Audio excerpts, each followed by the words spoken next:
Greetings, my name's Kevin Andrew, and today I'm playing Contra for the Nintendo Entertainment System, which, if I'm going to be honest, is one of the best games on the Nintendo. I mean, what can you really say about this game? This game is a classic run-and-gun shooter, and it is the first game that I know of that used the Konami code, the famous up, up, down, down, left, right, BA start code that would allow you to have 30 lives, which at the time the game came out, for a lot of players, made the game was possible to finish.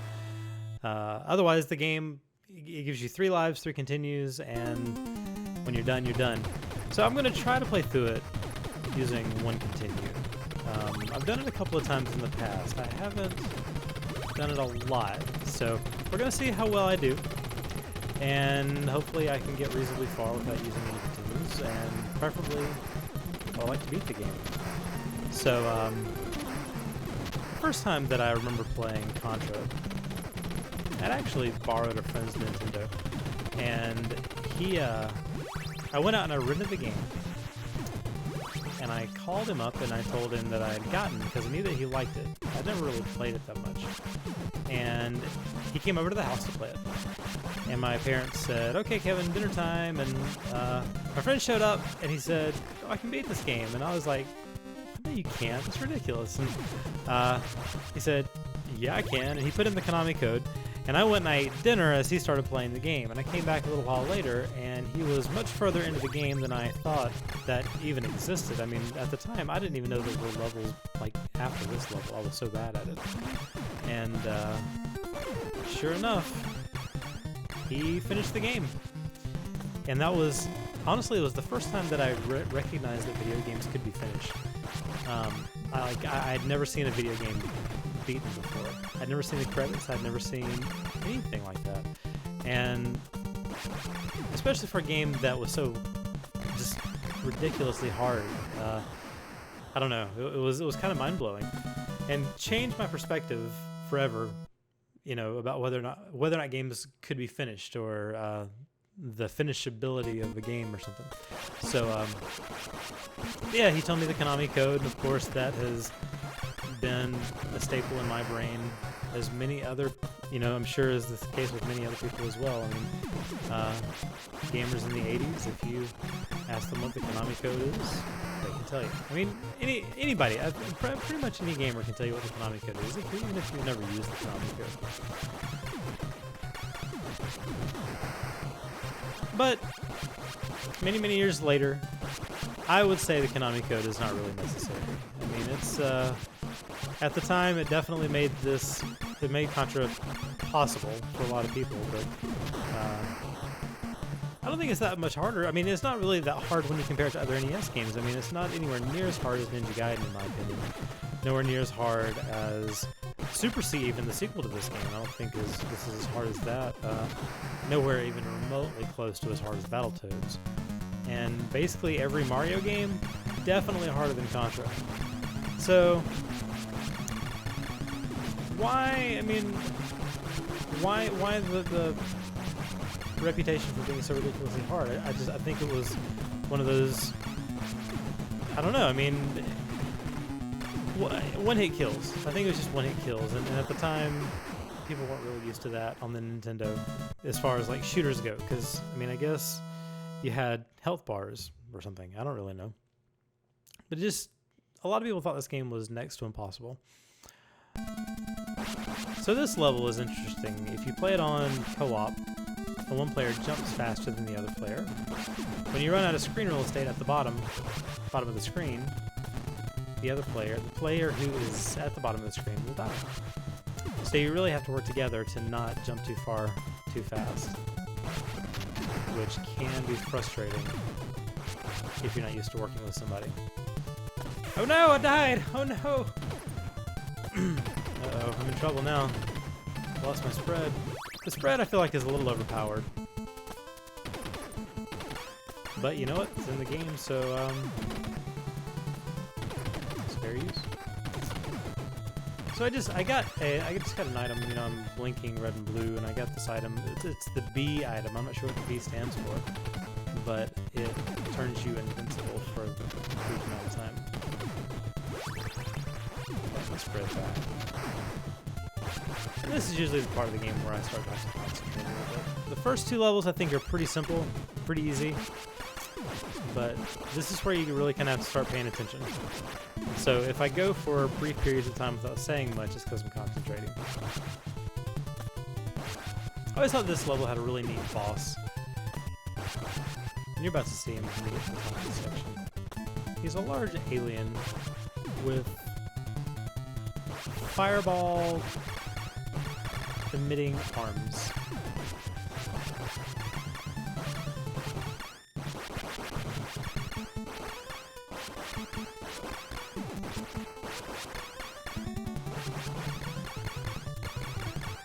Not terribly difficult, just you just have to watch out for the fireballs. Onward to the next level. So as you could tell, the second level and then this level that I'm about to play, they switched the camera angle from the side-scrolling view to this sort of 3D view.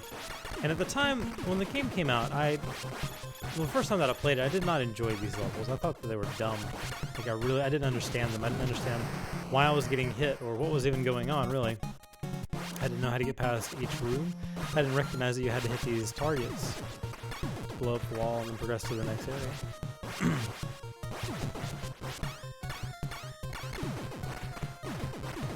In more recent years, I've played the arcade version of this game, and I have to admit that the Nintendo version, this version of the game, I think is vastly superior to the arcade, which is not something you can say about most home arcade conversions. I mean, that usually the home version was decent, and the arcade game was really the one that you want to play. But I really sort of feel like if you've got the option to play this over the arcade, or this and the arcade, it's the Nintendo version all day long. They just did it so right. They just did it so well.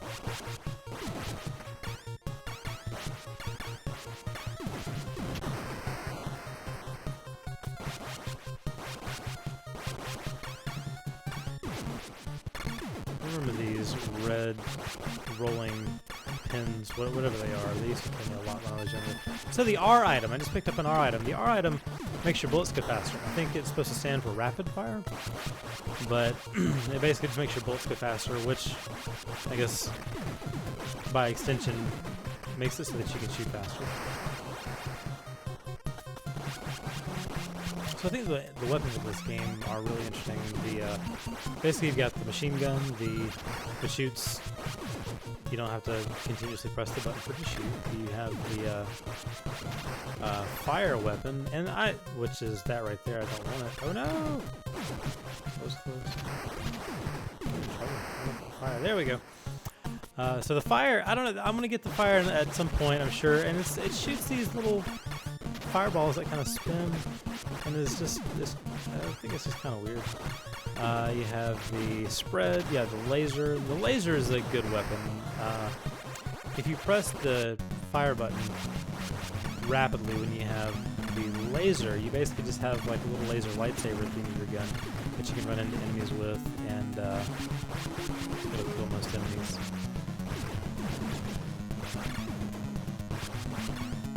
Now these guys shoot death bubbles. If you've seen my Super C video, you'll remember how much I do not like the death bubbles. The bubbles owe death. I think they're the hardest enemies in the game, personally. But thankfully, the original Contra only has death bubbles at this boss.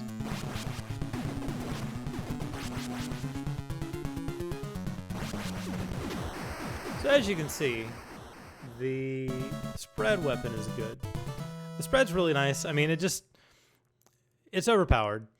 It really is. I mean, I feel like I almost should try to be playing this without getting the spread.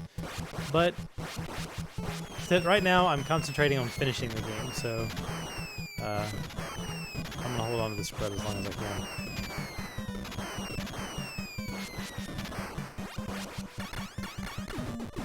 So what's tricky about these levels, like this level and actually the next two levels, oh goodness, is you have to watch out for stuff like that. You have to watch out for the guys that, oh no, no, no!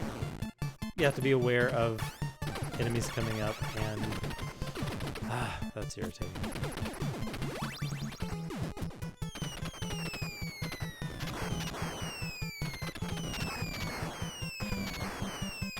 you sort of have to concentrate because some of these enemies, they shoot so quickly that it's really easy to get hit. Okay, here's the fire. Look at this. I mean, isn't that weird? It's like a loop-de-doo fireball. I don't get it. I don't know why they did that. Doesn't make sense to me, and I think I just got an extra life. I will take all the lives I can get. Now, I don't know how this is gonna work with the fire. Because these guys, there's really not much of a strategy. You just shoot really fast, and you hope that you can hit him enough times before he runs you over.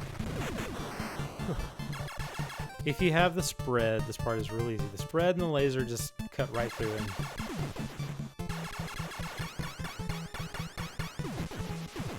The fire's just weird. This is probably my least favorite weapon in the game.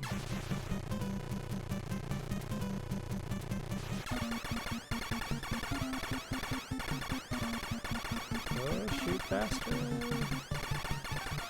Shoot faster. Blow up, please. Okay. And I'm using one of these. I don't have turbo, so I'm going to have a tired thumb by the time that I'm finished. Oh, that was close. Did you see that? That was really, really close. I almost took a bullet to the face. And that is a laser. I would really like that laser. Because the boss is coming up, and the boss... a little bit easier when you have the laser.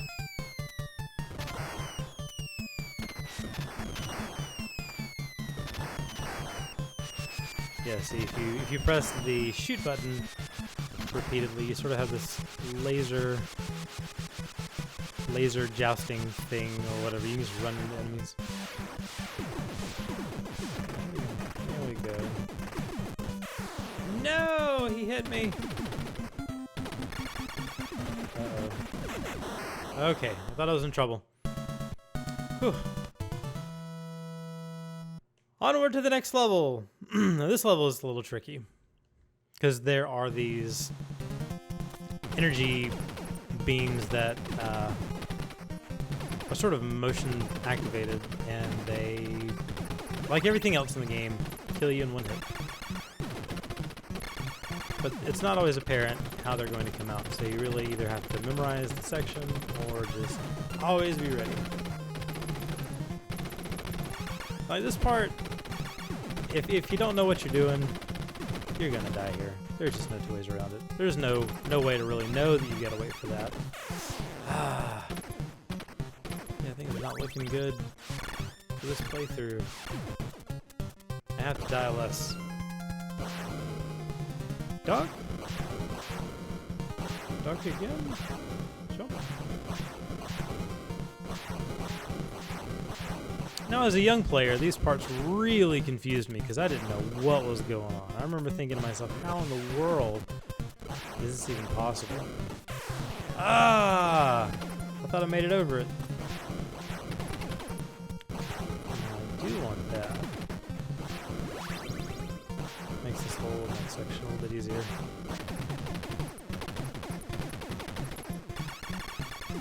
Makes it so that you basically don't have to think about it for a little bit.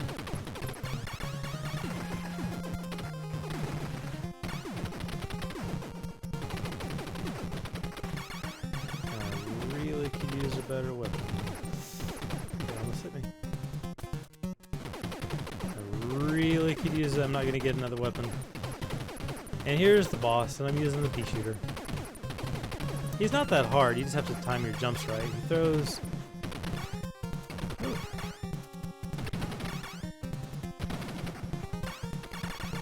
You have to time your jumps right, jump over him, and he'll throw these things, and if you don't time that right, it'll mess you up pretty good.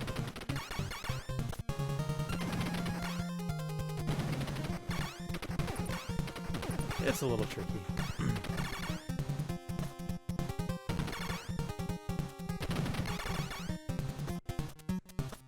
He's almost dead. There we go. Kind of got a little worried. Now, in my opinion, this next level is actually the hardest level in the game. And appropriately is using the first level music. I'm not sure how that's appropriate, but I feel like it's appropriate, considering I said that I feel like this is the hardest level in the game. Yeah, I don't like to go that way. I like going this way. You have to watch out for these like the mine carts, because they will kill you. No, I missed it. Oh no! I'm more worried about the guy running down there. So as a young player, I ran into those walls so many times. So many times. La la la la la, and all of a sudden, wham! You just smack into a wall of spikes. It's very devious. Almost did it right there. Good grief.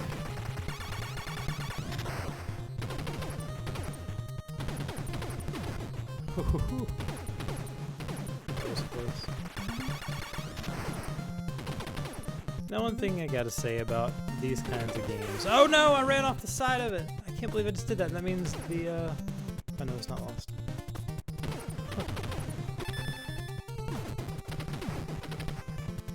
As I was saying, there is a fair amount of luck involved in these games. Luck is definitely involved in the survival. I will take that machine gun, thank you. Make a jump. Whew. Jumping up here is a little bit easier than going the lower route. Using the wall. There are more walls. Progress through the walls, and I think this next section is the last real challenge of this level. Yep. Okay, let me focus on this really quick. I would like to not die here.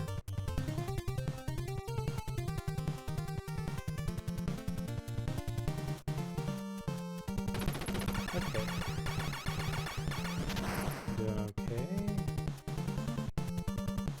I don't want to die. Ah, died! I was a little too far over. Okay, that's no big deal. I can still make it as long as I don't die anymore. As long as I don't die anymore, I should still be okay. Oh man, this is I'm getting sweaty palms. Oh, that was close. Ugh. This is actually kind of a tricky boss.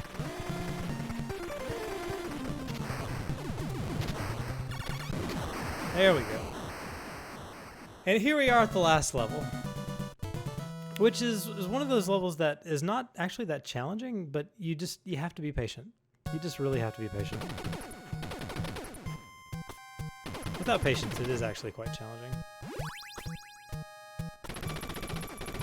But the primary enemies are these mouth creatures that shoot out cotton balls. You'll see what I'm talking about in a second. I'm doing a good job of hitting the aliens.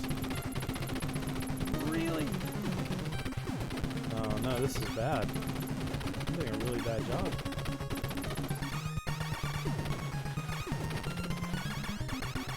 So we have to hit this weird mouth thing, and I think I'm inside the main alien. And the fact this alien has a mouth inside of its body is a little weird to me.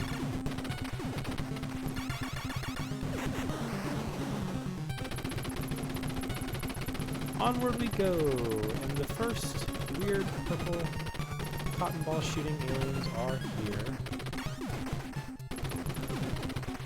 Now I will say, as a young game player, I thought these things were near impossible. The frustration. Ooh, I want that! I want that! Give me that! Oh man, this is gonna be so much easier now.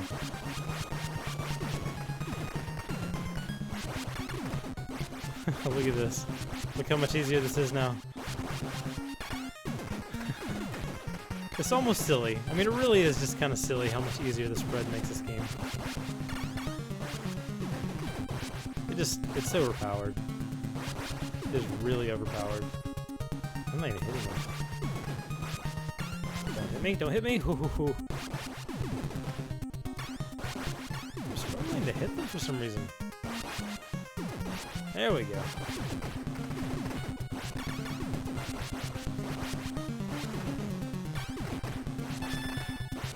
And I got an extra life. And here is the last boss of the game.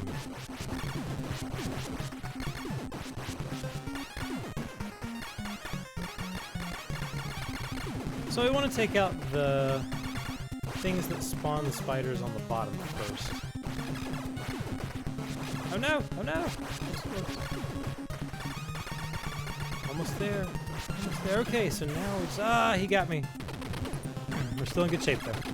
Still in good shape. Now we just take out the heart. And avoid the spiders coming in from the top. Almost there. Almost there. And done. So there you have it. There's Contra. Played through without using any continues. Without using the Konami code. And like I said earlier, the credits we're about to see, these are the first video game credits that I ever saw, ever. So it's a little nostalgic for me.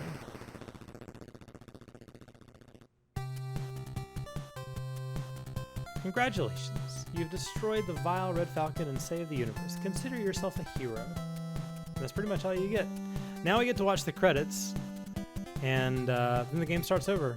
Only next time you play through it, it's a little bit more challenging. The most I've been able to play through without using a continue is 3 times.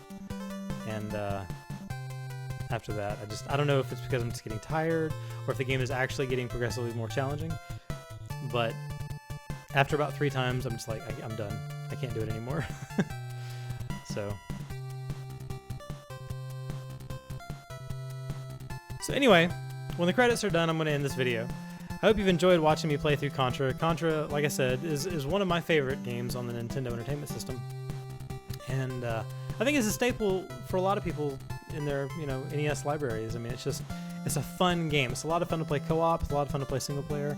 It has great graphics, great sound. It's just a whole lot of fun. So,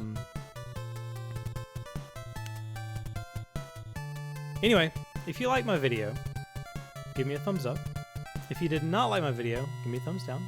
Subscribe to my channel. I'd really appreciate it if you do that. It's important to me. And until next time, I will talk to you soon.